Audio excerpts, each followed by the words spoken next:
Hai semuanya, aku Yani Sani. Apa kabar kalian semua? Semoga baik-baik aja ya. Oke, kali ini aku akan menceritakan hal yang hampir sama, cuman kali ini dari lagu atau nyanyian. Nah, lagu atau nyanyian itu ternyata bisa loh jadi kenyataan, karena aku udah mengalami ada yang aku alami sendiri dari lagu. Kalau kalian follow Instagramku, aku pernah posting sekitar Desember 2018 itu aku pernah posting tentang aku antara percaya nggak percaya, karena waktu itu aku mendengerin lagu Lembayung Bali selama sebelumnya, dari 2 bulan sebelumnya itu akhirnya aku beneran bisa ke Pulau Bali. Ini aku punya handphone satu ini yang kecil ini khusus untuk ngedengerin lagu. Jadi di sini lagu-lagu kesukaanku aku simpen di sini, terus kayak musik-musik kayak yang afirmasi kayak gitu. Nah, waktu itu sebelumnya aku cerita dulu ya.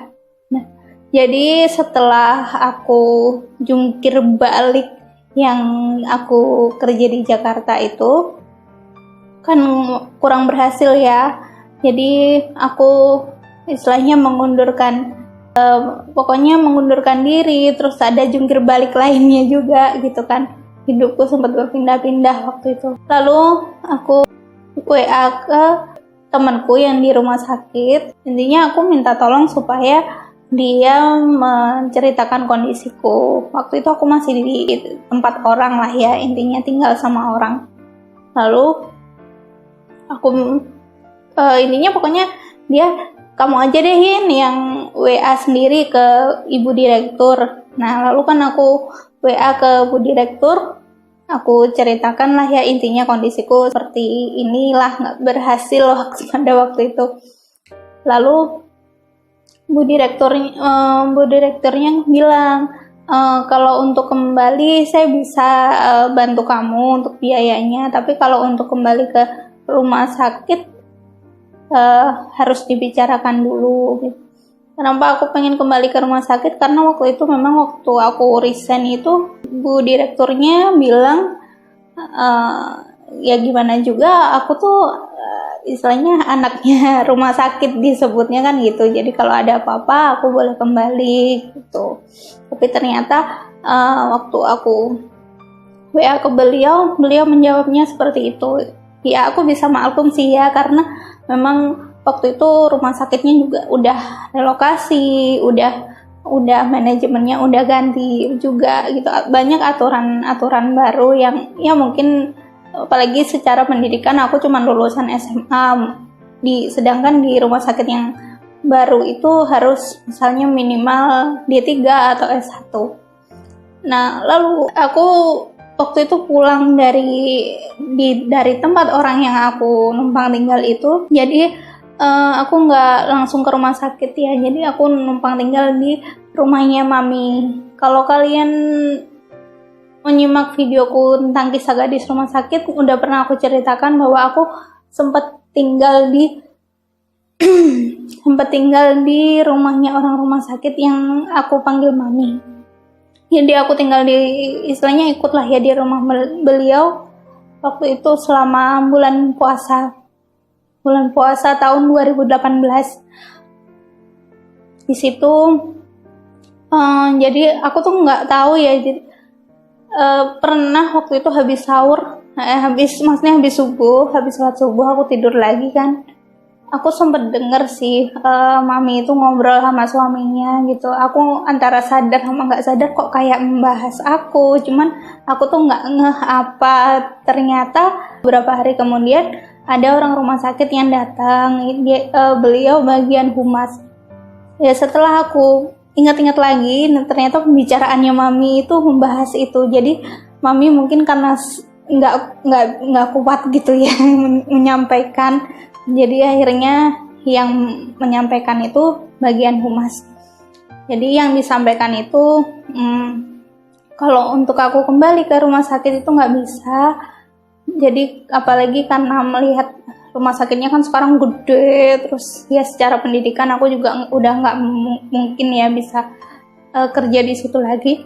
Lalu solusinya adalah aku ditempatkan di panti asuhan. Jadi kan rumah sakitnya itu kan punya yayasan, dia punya panti asuhan gitu.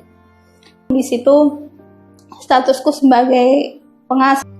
Lalu sampai akhirnya aku waktu itu udah sebulanan, waktunya gajian. Itu ibunya pengasuh panti, namanya Bu Ida. Itu kan beliau terima gaji. Beliau nanya, punyanya Mbak Yeni mana gitu kan. Lalu dibilang sama bagian keuangannya namanya Mbak Eka. Mbak Eka bilangnya, ini Bu, kalau untuk Mbak Yeni itu sebenarnya ada dari rumah sakit, jadi Mbak Yeni itu di panti itu dititipin aja, tapi kalau untuk ke gajinya, untuk kebutuhan sehari-harinya itu masih dari rumah sakit. Nah, cuman ternyata setelah aku tunggu gitu ya, ternyata nggak ada gitu loh. Maksudnya aku pun dapat gajinya, tapi itu dari uangnya panti. Nah, itu kan aku jadi merasa kayak merepotkan ya, apalagi panti kan kebutuhannya banyak, mereka banyak santri yang istilahnya harus dihidupi di situ. Ya, terus akhirnya ya aku ngerasa aduh merepotkan gitu. Cuman ya udah, katanya Bu Ida waktu itu udahlah gitu loh, diterima aja, dijalanin aja. Ya udah, akhirnya aku menjalani hari-hari panti asuhan itu. Kalau misalnya pas lagi senggang, Bu Ida itu yang pengurus panti itu kan beliau dulunya pernah beliau suka bermusik gitu loh. Jadi di kamar beliau itu ada organ. Jadi kalau pas lagi senggang gitu, ayo ya nyanyi gitu, sambil main organ. Nah, terus tiba-tiba waktu itu bulan mungkin sekitar bulan September atau enggak Oktober ya, aku lupa. Itu tiba-tiba aku tuh keinget, oh iya, aku dulu zaman SMP kalau nggak SMA pernah suka sama lagu Lembayung Bali. Itu kan lagunya enak banget tuh didengerin, apalagi musiknya kan benar-benar menggambarkan Bali banget. Lalu aku tanya tuh ke Bu Ida, Bu, punya lagu Lembayung Bali nggak gitu. Terus kata Bu Ida, coba deh kamu cari di bukunya itu, buku-buku musik itu. Jadi kan Bu Ida punya tuh beberapa bundle buku yang ya pokoknya kunci-kunci lagu gitu. Terus aku cariin kan satu-satu, ternyata nggak ada. Terus kata Bu Ida, coba deh kamu cari di internet kuncinya, nanti kalau ketemu kasih ke aku. Nah udah aku cariin kan, terus aku sekalian nyari tuh lagunya buat aku simpen di handphone. Nah kemudian lagu itu aku dengerin aja gitu pas lagi senggang gitu, lagi main sama kucing juga aku dengerin lagu itu. Jadi dulu aku di panti juga pernah pelihara kucing namanya Nino, ini gambarnya. Sekarang udah lebih gede dari ini. Nah terus udah kan aku dengerin gitu sambil ya ngebayangin zaman waktu aku masih di Bali. Jadi dulu sebelum aku resign dari yang di Jakarta itu, aku pernah ditugaskan di Bali selama 1 minggu. Aku ngebayanginnya ya suasana ya waktu itu aja yang aku bayangin. Jadi aku sambil aku ingat-ingat lagi waktu aku di tempat kerjanya, terus di lingkungan di sekitar rumah tempat kerjanya itu. Terus juga aku juga waktu itu pernah ikut ke bukit golf di Pecatu, Uluwatu juga. Nah itu aja sih waktu itu yang aku inget-inget, jadi nyanyi sambil inget-inget sampai akhirnya ya pokoknya udahlah, banyak lah ya intinya suka duka yang bikin aku ya seperti itu tadi, kayak yang aku ceritakan tadi, merasa merepotkan gitu kan pihak nanti. Sampai tiba-tiba aku kayak di titik udah pasrah aja gitu. Nah ternyata jadi waktu itu setelah aku kayak istilahnya berikrar ya buat pasrah aja, itu 2 hari kemudian aku di DM sama mantan bosku. Jadi beliau menawari aku untuk kerja lagi sama beliau, dan aku ditempatkan di untuk kali ini aku untuk saat itu aku ditempatkan di Pulau Bali, tepatnya di Denpasar. Itu aku masih belum ngasih ya, maksudnya belum sadar waktu itu. Jadi baru sadar ya, pokoknya kayak dipermudah juga waktu itu prosesnya buat aku ke Bali, seperti aku minta izin kayak ke pimpinannya panti, terus ke kayak ya lebih atasnya lagi juga, itu dipermudah. Lalu aku akhirnya pamit gitu kan, pamit ke pantinya, dari pantinya.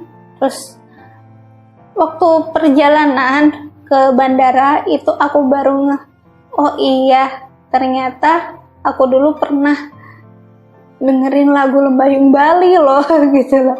Mungkin aku saking menikmatinya, saking ya sambil membayangkan suasana Bali, ternyata akhirnya didatangkanlah gitu loh, dibukakan pintu oleh Tuhan dan semesta untuk akhirnya aku maksudnya benar-benar ke Pulau Bali.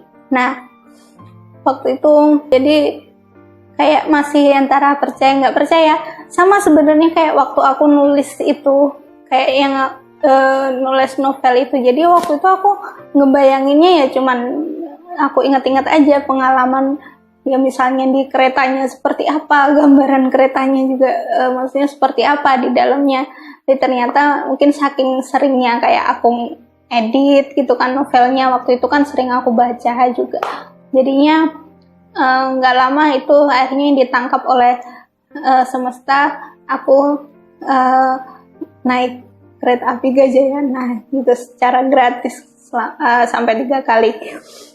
Nah jadi itu tadi ya, untuk teman-teman hati-hati kalau milih, apalagi kalau yang suka dengerin musik, hati-hati karena apalagi kalau itu kita suka banget lagunya, itu lama-lama bisa jadi kenyataan gitu loh, bisa kejadian beneran di hidup kita. Kalau untuk aku sendiri untuk saat ini, karena kondisiku juga ya seperti yang udah aku posting di Instagram ya, jadi kalau untuk aku butuh mood booster gitu, aku ngedengerin lagunya Noah dengan Jalani Mimpi sama Giselle yang Indah Pada Waktunya. Wah ini bener-bener istilahnya penyemangat hidup ya, apalagi di saat kondisiku sekarang kayak gini. Oke, jadi sekian aja video untuk kali ini. Semoga apa yang aku bagikan ini bermanfaat dan menginspirasi buat kalian. Sekali lagi, intinya adalah lagu atau nyanyian itu bisa jadi kenyataan. Itu tergantung apa? Tergantung dari kita juga.